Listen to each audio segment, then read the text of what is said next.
오늘 말씀은 우리가 이렇게 잘 아는 그리고 참으로 우리에게 희망이 되는 그러한 말씀 중에 하나입니다.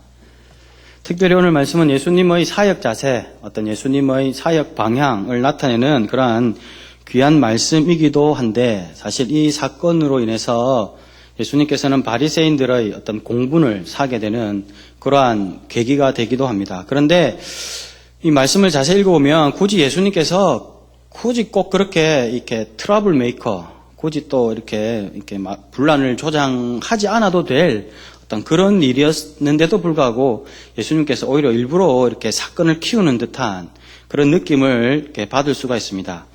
왜냐하면 7장부터 이렇게 쭉 살펴보면은 7장에 예수님께서 이렇게 무리들에게 많은 어떤 큰 가르침을 주십니다. 그래서 7장 29절 마지막 절에 보면 그 가르치시는 것이 권위 있는 자와 같고 그들의 서기관들과 같지 아니함일러라 라고 이야기를 하고 있습니다. 그래서 예수님은 예수님의 있던 가르침이 이미 아주 특출난 그런 특이한 그런 아주 상당히 이렇게 권위가 있는 그런 좋은 말씀이었구나라고 사람들에게 이미 한번 어필을 하고 딱 이야기를 합니다. 그리고 7장에서 어떤 가르침 그리고 정서적인 그런 것으로 했다면 이제 8장에 들어가서는 실질적으로 이제 어떤 실제적인 그러한 모습들을 행동을 취하시기 시작하시는데 그리고 그 일들을 계기로 해서 사람들이 뭐라고 그러냐면 8장 27절 이가 어떠한 사람이기에 바람과 바다도 순종하는가 라고 이야기를 하고 또 34절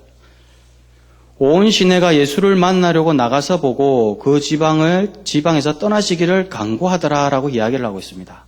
7장에 정서적으로 이미 예수님께서 한번 하시고 그 다음에 8장에서는 실질적인 모습으로 아주 유명세를 타신 그리고 하나님의 아들이심을 당연하게 이렇게 사람들로 인정받게 되는 그런 계기가 됩니다. 그렇게 해서 그런 어떤 상당한 지위, 유명인이 되고 나서 이제 마태에게 찾아가십니다. 사실 마태에게 제자들 뽑기 위해서 마태를 찾아가는 것까지는 이해가 됩니다만 또 세리와 죄인들이 와서 거기에서 식사에 이렇게 참여를 하게 됩니다.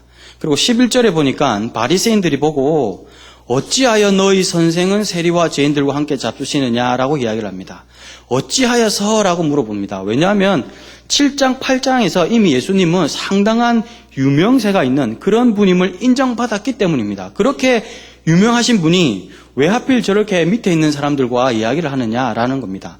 바리새인들이 상식적으로 생각하면 이제 이쯤에 어떤 예수님의 위치가 되면 이제 빌라도나 혹은 유대 분봉왕이나 혹은 갈릴리의 왕들한테 전화를 한 통 넣어가지고 민생에 대해서 얘기 좀 하길 원한다 하고 하면 그들이 이미 많은 사람들에게 이렇게 인정을 받은 분이니까 그분들이 친히 이렇게 했으니까 사람을 모시고 가서 또 예수님을 모시고 와서 또 좋은 곳에 이렇게 자리를 펴고 서로 이때 어떤 정치적인 그런 이야기를 하고 예수님께서 내가 요 지역구 한번 잘 다스려 볼 테니까 나에게 요런 갈릴리 나사렛 요 동네 나에게 맡겨달라.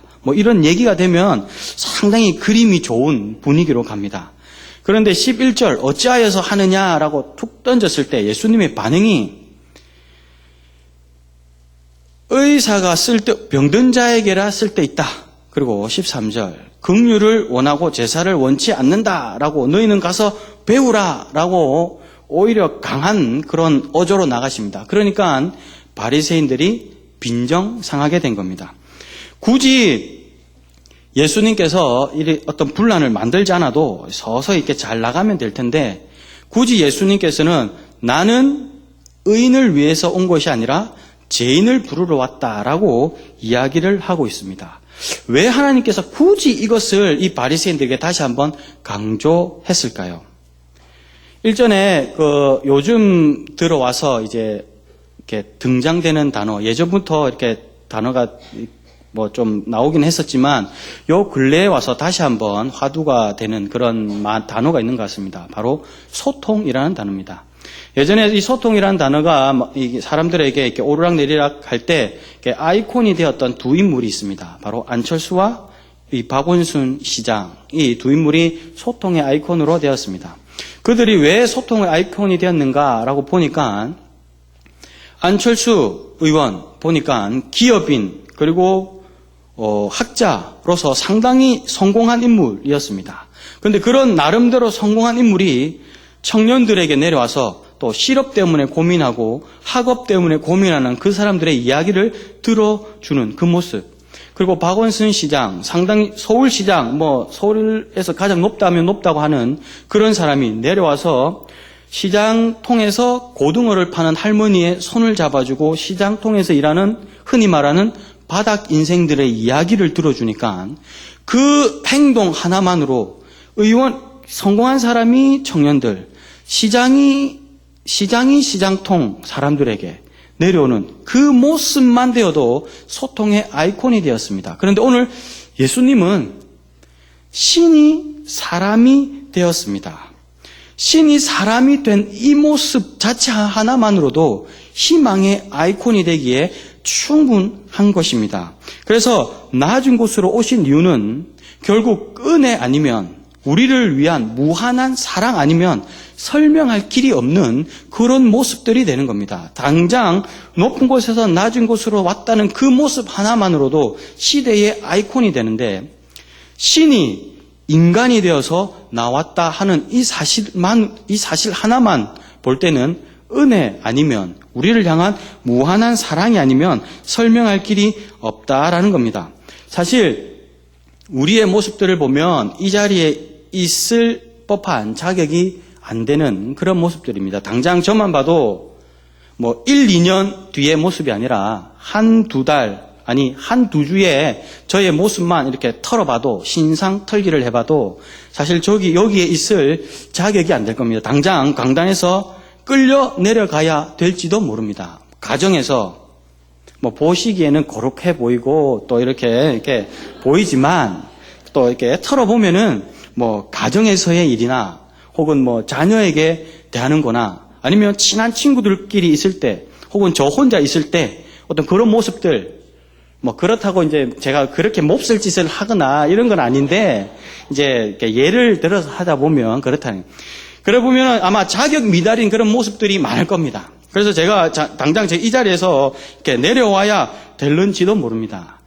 교회 테두리에 있는 저의 모습만 봐도 그런데 세상을 상대로 이렇게 하는 우리들의 모습들을 보면 아마 더할 두 번 말하면 입 아픈 그런 이야기가 될 겁니다. 그렇기 때문에 사실 하나님의 이런 낮아지심, 이렇게 기준점을 바닥으로 낮추는 이 모습이 아니었다면 사실 우리가 여기에 나오기에 자격 미달인 그런 모습들이 많더라라는 겁니다. 기준점이 낮기 때문에 우리가 여기에 있을 수 있는 겁니다. 만약 하나님의 기준점이 높이 잡혀 있다면 우리는 사실상 이 버림받은 애완견과 같은 신세일는지도 모릅니다. 귀엽다고 뽑아놨는데 잘한다고 이렇게 택해놨는데 보니까 이러해서 안 되고 이런 이유 때문에 안 되고 결국에는 이렇게 버림받은 유기견과 같은 그런 신세가 될 수밖에 없더라는 겁니다. 그래서 기준점을 하나님께서 낮추셨기 때문에 우리가 지금 이 자리에 있을 수 있다라는 겁니다. 서원에서 간혹 가다가 이렇게 퀴즈를 합니다. 이게 강서 서원에서 이제 학생들을 가르치다 보면 동기부여 차원에서 혹은 흥미 차원에서 이렇게 중요한 부분들을 이렇게 확인하고 퀴즈를 봅니다. 이때 퀴즈를 볼 때 이렇게 커트라인을 제시할 때가 있습니다. 90점 이렇게 제시할 때가 있는데 커트라인을 높이 잡으면 이렇게 나타나는 몇 가지 특징들이 있습니다. 첫 번째, 말수가 적어집니다.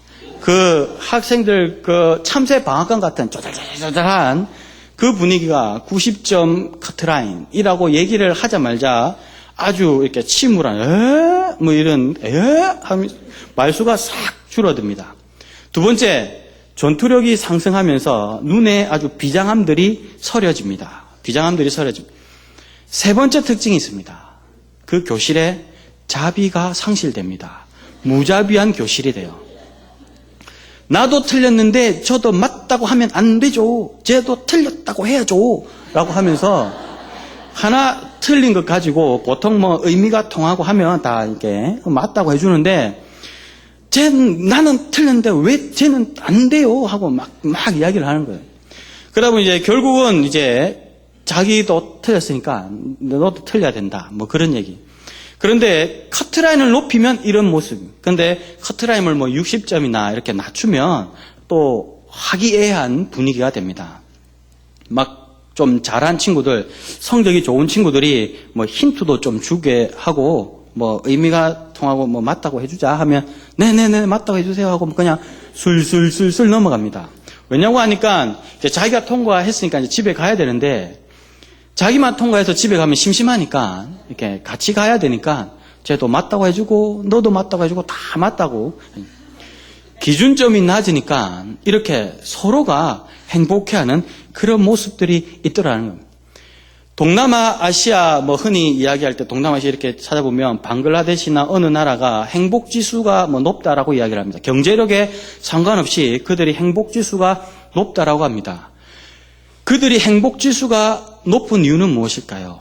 바로 이 필요 충족 조건이 낮기 때문입니다.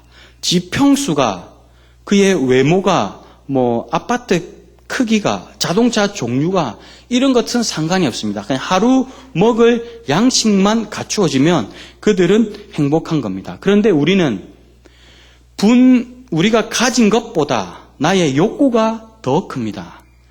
분모가 분자보다 항상 큽니다. 내가 가지고 있는 분자보다 나의 욕구인 분모가 더 크다 보니까 항상 마이너스입니다. 그래서 항상 손해보는 것 같고 항상 빚진 것 같은 그런 모습들이 있더라라는 겁니다. 예수님께서 왜 기준점을 낮추셔서 굳이 죄인을 부르러 왔다라고 말씀하셨을까요? 바로 우리에게 있는 이런 공허함, 목마름, 이런 채워지지 않는 빈자리를 메꾸기 위해서 우리 모든 인류의 희망이 되기 위해서 이렇게 낮은 모습으로 오셨다라는 겁니다.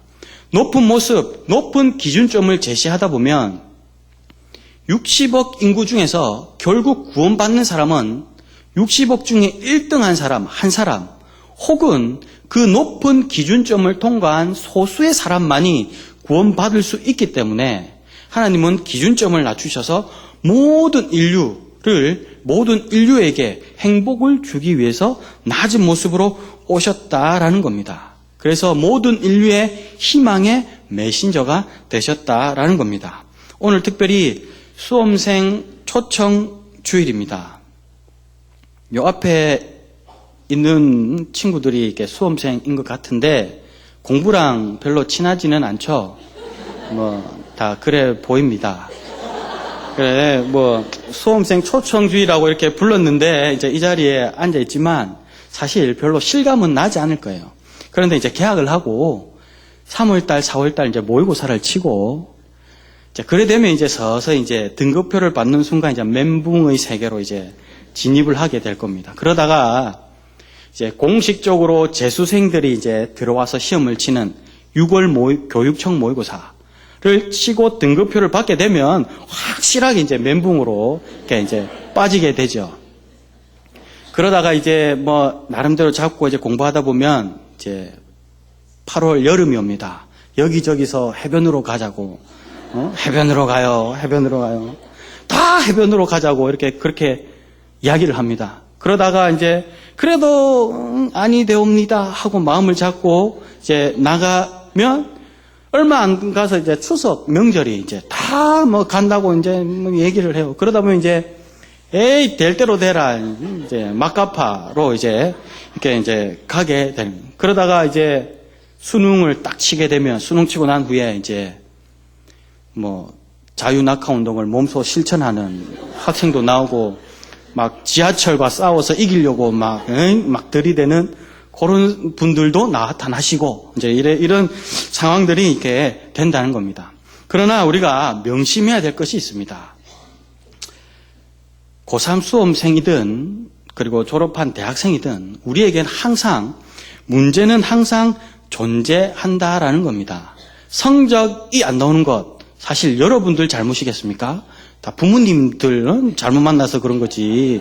부모님들이 나를 이렇게 낳으셨는데 사실 여러분들 책임이 아니에요. 부모님들 뭐 책임이고 또 성적 문제나 뭐 기타 이성 문제나 여러 가지 문제, 사실 항상 문제는 존재한다라는 겁니다. 그런데 이 문제가 문제인 이유는 문제 자체보다도 우리가 문제를 만나게 되면 그곳에 매몰되게 된다라는 겁니다. 문제에 빠져가지고 하나님께서 새롭게 주시는 그런 어떤 대안, 해결책, 탈출구를 이렇게 발견하지 못하게 된다는 데에 더 큰 문제가 있습니다. 학교 성적이 안 나오면 대충 맞춰가지고 수시로 가면 돼요. 수시 가서 수시 실패한다. 정시로 가면 됩니다. 정시 실패하면 재수하면 돼요. 재수 실패하면 삼수하면 됩니다. 그래 어렵지 않아요. 그냥 그렇게 하면 맞춰가면 돼요. 그런데 우리는 이 한 번 실패한 것에 대해서 상당한 어떤 데미지, 큰 타격을 입습니다. 그런데 보통 이야기하기를 남자는 35살부터 자신의 인생의 그 영향력을 발휘할 나이라고 이렇게 이야기를 합니다. 그러면 보통 여학생들은 예전에는 27살 뭐 얘기했는데 요즘에는 조금 늘어서 30살 정도 얘기합니다. 30살, 35살에 내 인생의 꽃을 피우는 그 정점이 아니라 이제 피우기 시작할 나이가 30, 35이라고 본다면 수험생 때의 한 번의 그 재수와 삼수는 우리 인생에서 10분의 1 혹은 15분의 1 정도의 작은 흔적에 불과하다라는 겁니다. 여기서 여기까지 15개 나눠가지고 등급 하나면 사실 표도 안 나는, 그것도 최소로 봤을 때 우리 인생을 70, 80으로 봤을 때 수험생 때의 한두 번의 그런 실패는 좀 심하게 말하면 이 흔적도 남지 않을 그런 이 상처다라고 이야기할 수가 있다라는 겁니다. 그렇기 때문에 한두 번의 어떤 그런 실패를 두려워할 필요가 없다라는 겁니다. 우리가 흔히 이야기를 합니다. 매일의 work 속에 내일의 work이 있다.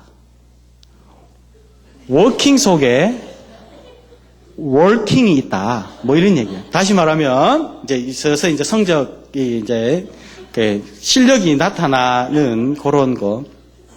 working, 매일의 걸음 속에 내일의 working, 그 사역, 일, 역사, 큰 일들이 나타나는 겁니다. 나타난다는 겁니다. 그래서 매일의 걸음 속에 큰 일들이 이렇게 예비되어져 있다라는 겁니다. 우리 흔히 등산이나 행군이나 이런 거 할 때 한번 보십시오. 사람들 정상을 보고 가지 않습니다. 전부 다 고개를 푹 숙이고 갑니다. 왜 고개를 숙이고 갈까요? 힘들어서 그럴까요? 천만의 말씀. 그들은 먼 정상을 바라보고 가면 쉽게 지치기 때문에, 혹은 아이고 저걸 언제 다 가나 라는 그런 현실감이 상실되기 때문에 바로 앞 사람의 걸음을 보기 위해서 다 고개를 숙이고 가는 겁니다. 때로는 먼 미래, 먼 계획도 좋지만 그것보다는 내 눈앞에 있는, 바로 눈앞에 있는 그런 목표를 바라보고 가는 것이 우리에게는 더 나을 때가 있더라라는 겁니다. 1년, 10년 뒤의 목표보다 하루 혹은 한 주간의 삶에 최선을 다해야 된다라는 겁니다. 내가 이때만 거치고 나면 교회 일, 그리고 하나님의 일 열심히 하겠다는 먼 미래의 경건함보다 오늘 하루의 성령 충만함이 더 유익하다라는 것입니다. 그렇게 우리의 매일의 삶을 한 걸음 한 걸음 한 걸음 내딛다 보면 그때가 되었을 때 우리는 웃음으로 그리고 감사로 하나님께 나아갈 수 있다라는 겁니다. 예수님은 죄인과 세리의 친구이셨습니다. 그럼에도 불구하고 라는 그런 어떤 목표를 가지고 사역을 하셨습니다. 이것이 곧 우리의 희망의 메시지가 되었습니다. 보잘것없는, 의지할 곳 없는 낭떠러지에 놓인 죄인인 나와 함께 계시다는 그런 메시지이기도 합니다. 문제가 있음을 고백하십시다. 힘들면 힘들다고 이야기하십시다. 그럴 때 예수님은 우리의 구원자가 되어주십니다. 오늘도 우리를 향하신 주님의 말씀을 기억하길 바랍니다.